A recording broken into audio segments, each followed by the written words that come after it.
I'm working on my 72 Dodge Challenger today, and the steering gear has a nasty leak right here along the input shaft. Every time I fill up the reservoir, the steering gear just has a constant leak, and I'm tired of having to clean it up off the driveway. So what I did was I ordered a kit to rebuild the stock steering gear.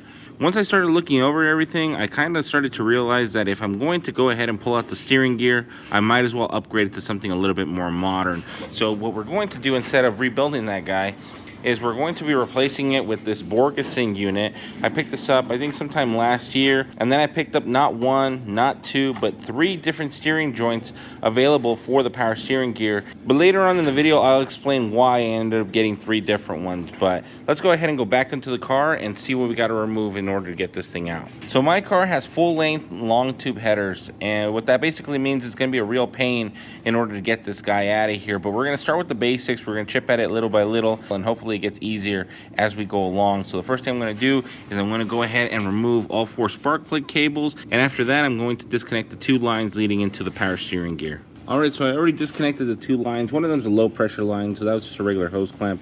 The other one is the high pressure line. I believe that was like a 9/16, and that popped off pretty easily. After that, you have to remove the little coupler that goes into the input shaft of the steering gear. I have an aftermarket I did it steering column in here, so for me it was just a matter of removing the nut, loosening up the set screw, and now all I do is pull it up by hand and drop it down. So that's the easy part for me. If you're running a stock steering column, it shouldn't be too much trouble getting this thing off of here. Some stock vehicles have a rag joint right here at the tip of the input shaft that you can take apart, and then you can remove the steering gear that way. But for me, it was just a matter of removing the set screw and sliding this thing off. Now we're getting to the fun stuff, and for that I gotta go underneath. Evidence of the steering gear leaking on the ground, unfortunately. We are underneath the car now, and I've got your evidence of the leakage right here. The K-frame is a little soaked, but if you follow up the drips, you can see that it's coming from right there. If you can see that, there's a shiny spot coming out of the input shaft. That's the seal that's leaking. So the next step to removing that is to remove the Pitman arm itself, which is this big arm that's right here. So there's basically 2 ways to get this done. You can either remove the small nut that's there, and then go to the other side and remove the small nut that's right there, and then the whole steering arm will just drop down, giving you access to everything. Or you can simply remove the big nut, put a puller on that, and then leave the Pitman arm just dangling there while you put in the new arm. I'm gonna try it the hard way first because I do have the tools for it, so I'm gonna try that first. And if it comes off, then great. If not, then we'll go with plan B and just take off the nuts, and I'll figure out a way to get this thing off after. For those of you wondering, the following step is to remove the 3 bolts holding the steering gear onto the K-member. Hopefully that step isn't too difficult, but let's go ahead and focus at the task on hand.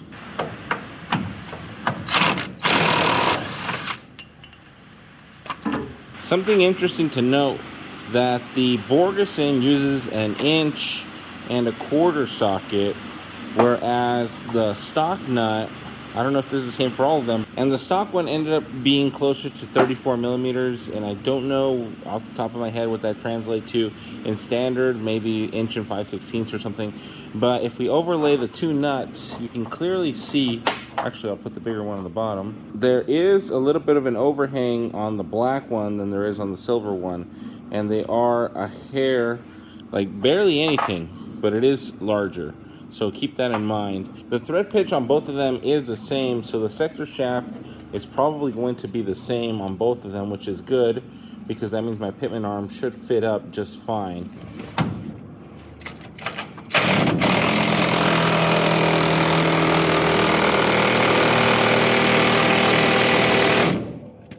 So I wasn't able to pull the Pitman arm from underneath, so I just took off the smaller nut and then dropped the steering linkage down, and that gave me enough room to move the Pitman arm around. I moved it one way to take off the 2 bolts on that side, and then I moved it the opposite way to take the single bolt that's on this side. As you just saw, you can reach both of the bolts that were on the opposite side from underneath, and then it was easier for me to grab the last bolt that's on this side from up above. Depending on how your car is configured, you could also do it from the bottom. If you're able to pull the torsion bar, you're gonna have even more clearance, and it's gonna be even easier for you to do this. The next step is to actually just pull it out. There's nothing else holding this steering box into the car. I can't just pull it out of here. It's obviously hitting the header. I can't drop it underneath. I've got the torsion bar and I've got the header. So what I think I can do, and I'm gonna find out in a second, is I'm gonna take out the 2 bolts. There's 1 bolt there, and then there's 1 bolt on the opposite side holding the 2 motor mounts in.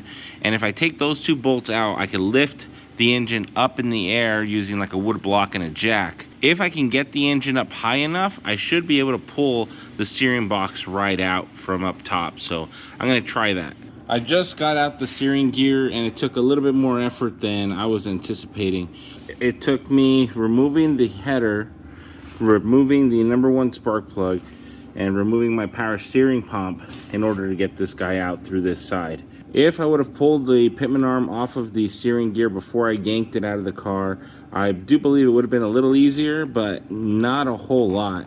The alternative is to actually remove the torsion bar and then possibly the header anyway in order to get it out through the bottom. So regardless, I do believe you're gonna have to remove the header or at least loosen it up and push it out of the way to get this out. Overall, the process wasn't bad. Let me go ahead and pull this out of the engine bay and set it on the table. It might be a little hard to tell on camera, but there is a significant size difference between these two. And the weight difference is astronomical. This guy is twice as heavy almost as this guy. I can barely hold this thing with 1 arm, and I thought originally this was pretty heavy until I grabbed this out of the car. This thing's super heavy. So I mentioned in the beginning of the video that I had about 3 of these different joints, one of them currently in the car, and this guy will just slip onto the steering gear with little to no effort. After you tighten up the set screw, it should fall into this little groove, and then if you snug down the lock nut, that thing's not going anywhere. The thing is, if you go to this one over here and you go to do this, it is a different size for some reason, but the Borgeson joint that I used in the Challenger does fit this box. And so there's 2 main differences between this joint and the joint that's on the car currently. So the Borgeson joint that's on the Challenger right now is going to be for the factory steering box. I believe the factory box has a smaller input shaft than the Borgeson box. If you look up the joint specifically for the Borgeson box, you come up with these, and it uses a much larger input shaft, so the spline's going to be larger as well. The only thing that I need to finish verifying is that the sector shaft is going to be the larger size. I know that in the Mopars there's a big and a small basically, and so I need to figure out which one this is. I've already tried to remove the sector shaft when it was underneath the car, so now I'm going to need to figure out if I'm going to be able to do it outside of the car, so wish me luck on that. We have some success here. Finally, I was able to get this thing off. It took a little bit more effort, and I'll explain to you guys what happened. So this is the puller that I was using, and I realized after I was able to get this thing on the table that normally this thing's supposed to sit in here, and these little legs are supposed to catch right here on the outside. So what happened was that this tool was actually bent. The little legs were actually popped open a little bit, and so they were barely catching along the edges here. And the fix for this was just to put this thing on the vise and hit it a couple of times to close up the legs, and then I was able to get a secure fit onto the Pitman arm. After I got that together, I still wasn't able to get this thing out. So I had to use a combination of tools between the impact and my sledge.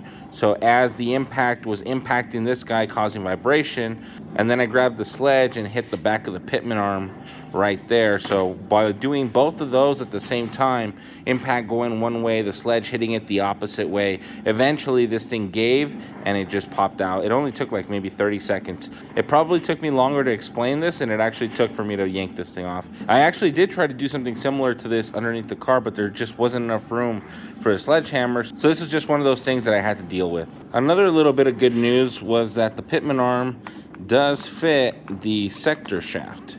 So I don't have to buy a new Pitman arm. Everything's good to go. Eventually, I am going to replace this Pitman arm. They sell quick ratio arms that are, I think, like an inch or an inch and a half long or something like that for both the Pitman arm and the idler arm. And since it would be longer, it would travel more distance per degree of rotation.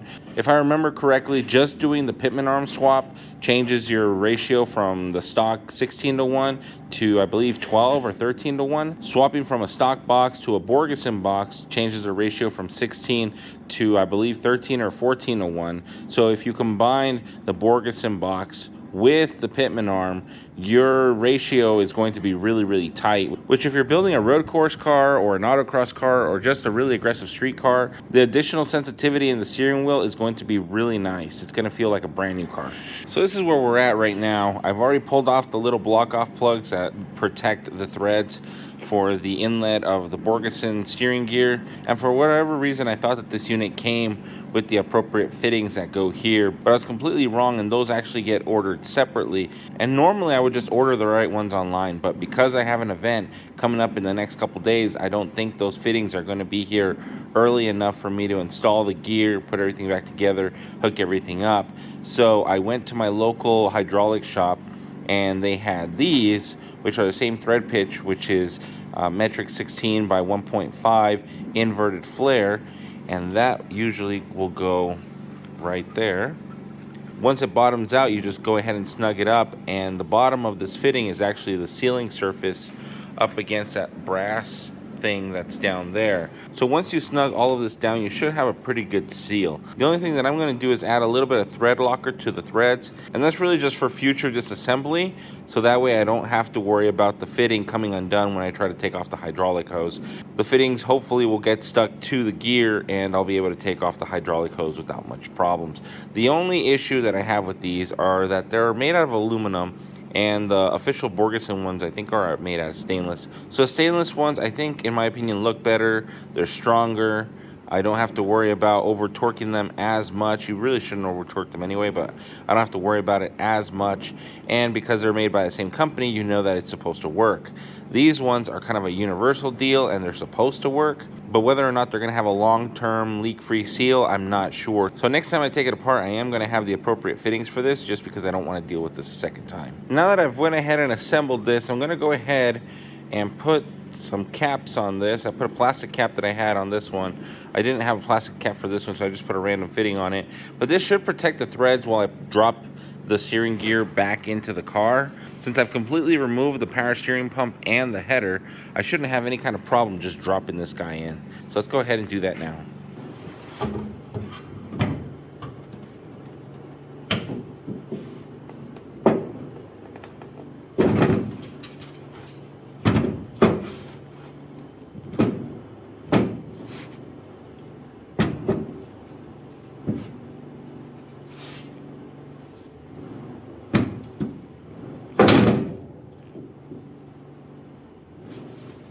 There.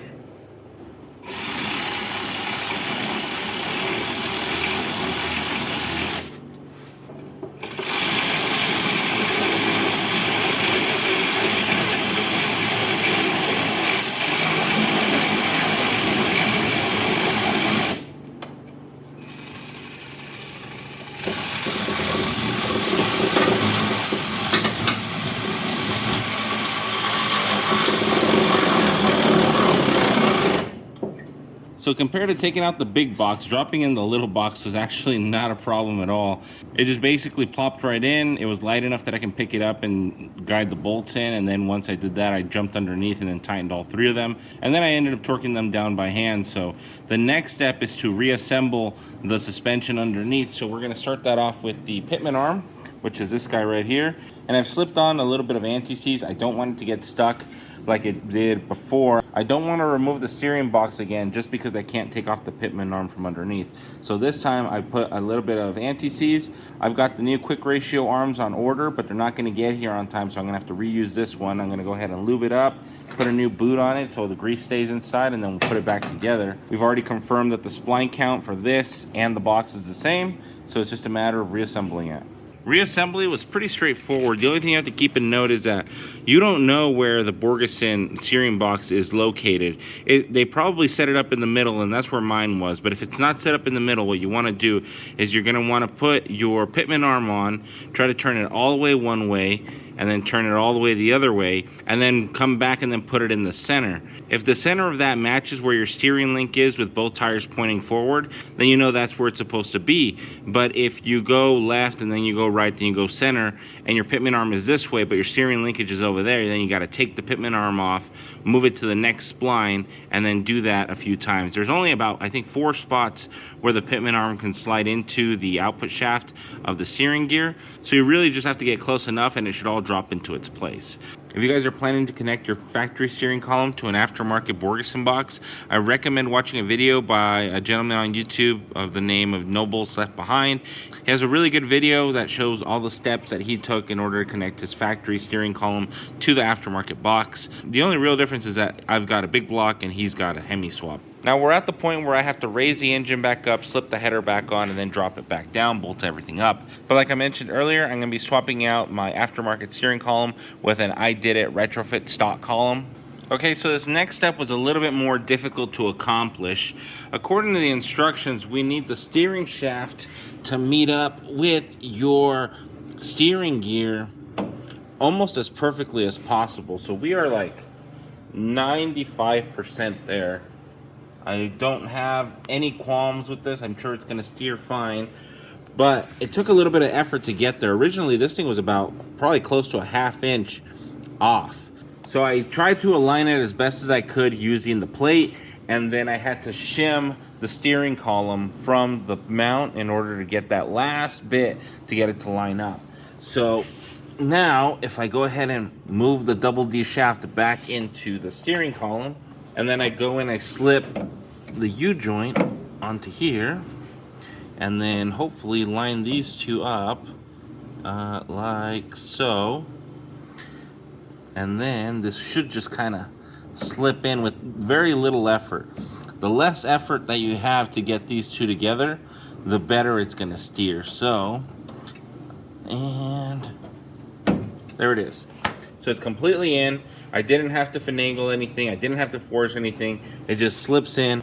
So there's basically 2 different types of U-joints that you can use. Both of these are made by Borgeson.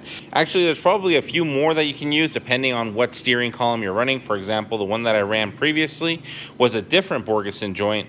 And what changes is either the input or the output of this U-joint, spline count, spline size, and what it's going into. But for this particular combination, I think there's probably almost half a dozen different ones. But the 2 that I have here are, they have the same spline count. They both enter the steering gear just fine. The column side of this one has a double D shaft opening, and the column side for this other one has a slip style. So most people don't like the slip style. You're supposed to probably weld it and then maybe run a pin through it. The problem with welding it is that you have to be super careful because you can't take these U-joints apart. And so if you overheat the joint, you're gonna melt the grease that's in here and it's all gonna run out. If you start steering without grease, eventually it's gonna wear out, it's gonna break, and you're gonna have problems. So a lot of people will run a pin through this instead and use a round shaft instead of a double D shaft. With my previous steering box, I did run a double D shaft into a slip Borgeson joint, but it's definitely not the most ideal thing to do. Aside from that, the next biggest difference is the overall size. You can see that this one's short, this one's long. It's not that this one's technically long, it's that this one has an insulating bushing inside of here. It's like a rubber joint. So instead of feeling 100% of the vibrations, this one actually takes the place of the rag joint and kind of nullifies a little bit of the vibrations, makes it a little bit more comfortable on the steering wheel. You might lose a little bit of sensitivity in the steering wheel, but that's kind of the point. On something you drive around on the street a lot, you don't want to get that fatigue on your hands, so this helps minimize it. And don't get me wrong, I don't believe that this is going to be a night and day difference, but you know, it will be something. Another benefit of using the insulating joint is that it has a little bit of give compared to this. So if your box isn't, you know, 100% aligned, like I've got about like 95% aligned, because of the insulating material, if I was going to maybe feel a little bit of a notch in the steering, now with this I'm going to feel even less of a notch. So That's another plus for running this type of joint. So definitely consider running an insulated joint versus just a solid joint. If it's a full-on race car, then run whatever you want. This is probably lighter. You're probably going to run this one. But for a street car, this is probably your best bet. All right, fast forward a little bit. I've got my car completely assembled. I've got the cooling system all hooked up. I've got my belt drive along with my brand new power steering pump. If we go ahead and look at the Borgeson gear that we were looking at earlier, there's a couple hoses now sticking out from the top of it. One of these hoses is the main line pressure, and one of these hoses is the return line back into the reservoir. So the way you can find out which one is which is that there's actually a little arrow on the backside over here by the steering joint. There's a little arrow either pointing to or away from the fitting. So if the arrow is pointing down away from the fitting, you're going to be hooking that up from the high pressure side of your power steering pump. That's going to go through this line and then into the left side of the Borgeson gear. And then the other one is going to have the arrow pointed up or toward the fitting. That's going to be the return line.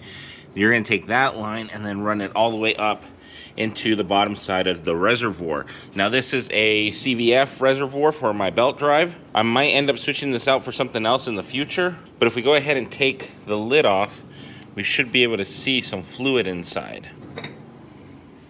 So as you can see, we got some power steering fluid there. And if you look close, there's a return fitting sitting halfway up the reservoir.